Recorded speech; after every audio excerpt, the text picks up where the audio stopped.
मोदी जी कहा था कि एथेनॉल में लावा 20%, केवल शुद्ध पेट्रोल चली। शुद्ध पेट्रोल तो उन्होंने बात कही हमसे। मशहूर शायर राहत इंदौरी ने कहा था कि किसी के बाप का हिंदुस्तान थोड़े है।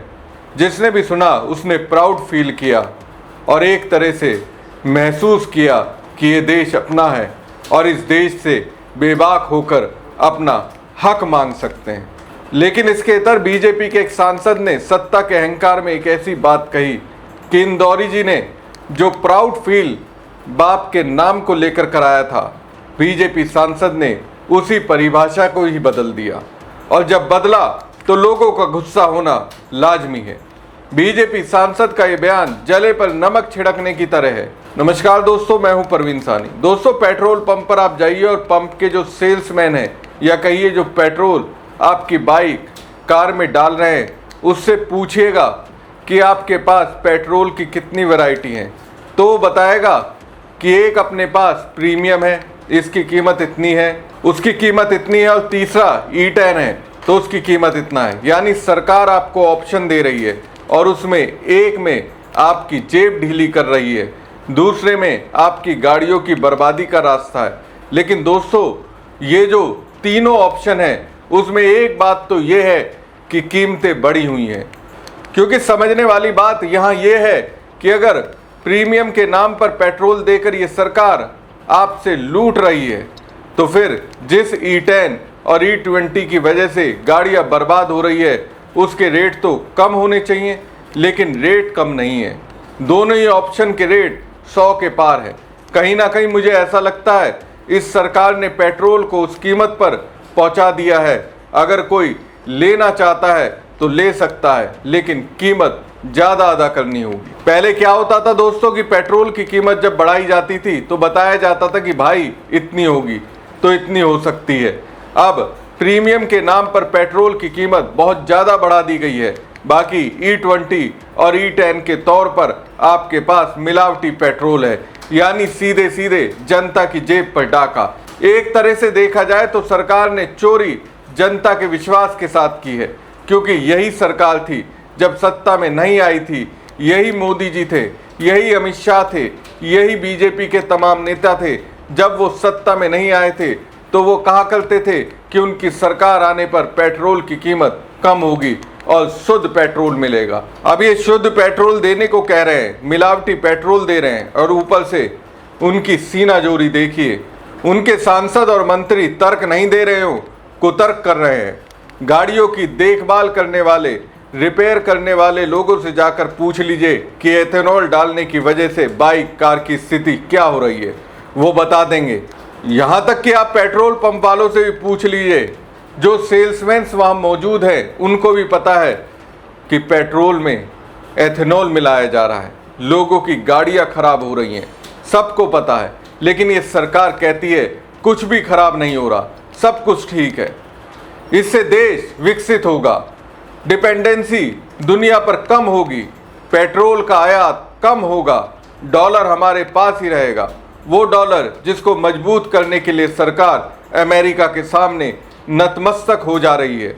रूस से तेल ले रहे हैं तो अमेरिकी संसद दबाने के लिए क्या कर रही है, एक अलग से बिल ला रही है कि अगर भारत ने रूस से तेल लिया तो फिर उस पर टैरिफ लगेगा, टैक्स लगेगा।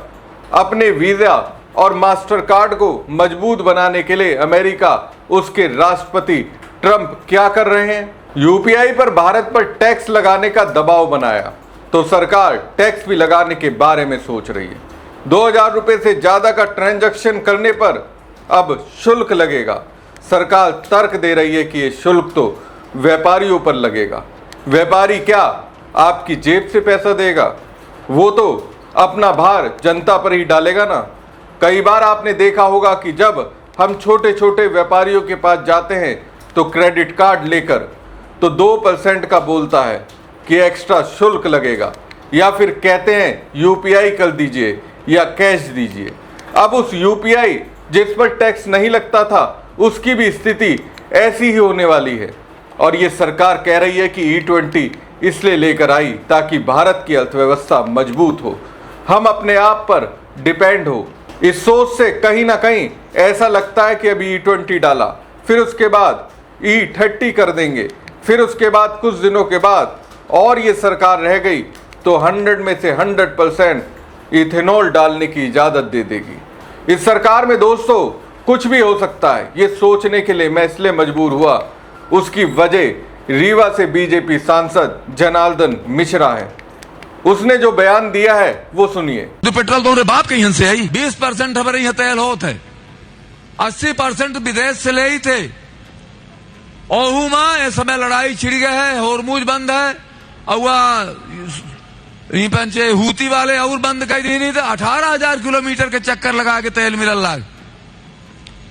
और जब मोदी जी कहा था कि एथेनॉल मिला 20%, तो आंदोलन हो रहा कि नहीं एथेनॉल न चली, केवल शुद्ध पेट्रोल चली। शुद्ध पेट्रोल तो बाप कहीं से आई, शुद्ध पेट्रोल है ये नहीं आता, इसमें तो कहां से आई। ये दोस्तों अपने आप में अहंकार है, और ऐसा नहीं है कि सिर्फ जनार्दन मिश्रा ने ऐसा बयान दिया हो। ऐसा ही बयान आपको नितिन गडकरी अक्सर देते सुनाई दिए होंगे। गडकरी की भाषा में ऐसा अहंकार आपको दिख जाएगा। वो नितिन गडकरी जो कल तक नेशनल हाईवे बनाने के नाम पर अपनी पीठ थपथपा रहे थे, और जिनके परिवहन सड़क मंत्री रहते हुए यूपी में एक्सप्रेस वे का क्या हाल है वो आपने देखा होगा। पंखे से जो टूटी सड़कों को सुखाया जा रहा है, ये अलग तरह से प्रयोग हो रहा था। आए दिन कहीं ना कहीं से सड़कें टूटी हुई दिख जा रही हैं। अब वही नितिन गडकरी कहते दिखते हैं कि E20 वो है जो भारत को ऊर्जा के तौर पर मजबूत बनाएगा। तो अब उनसे कद में छोटे बीजेपी सांसद जनार्दन मिश्रा और भी अहंकार के साथ कह रहे हैं, भाई शुद्ध पेट्रोल देश में है ही नहीं, शुद्ध पेट्रोल तुम्हारे बाप के घर से आएगा क्या? अगर ऐसा है तो फिर मोदी जी उन्हें पूछना चाहिए कि किस आधार पर उन्होंने कह दिया था कि सत्ता में हम आएंगे तो शुद्ध पेट्रोल देंगे। वैसे दोस्तों इस सरकार में या फिर बीजेपी में ढेरों नेता आपको मिल जाएंगे जिनकी भाषा ही ऐसी है। अमित शाह ने कभी कहा था कि असम में बीजेपी की सरकार अगर आएगी हम असम को बाढ़ मुक्त कर देंगे। आने वाले दिनों में आसाम की सबसे बड़ी समस्या है बाढ़।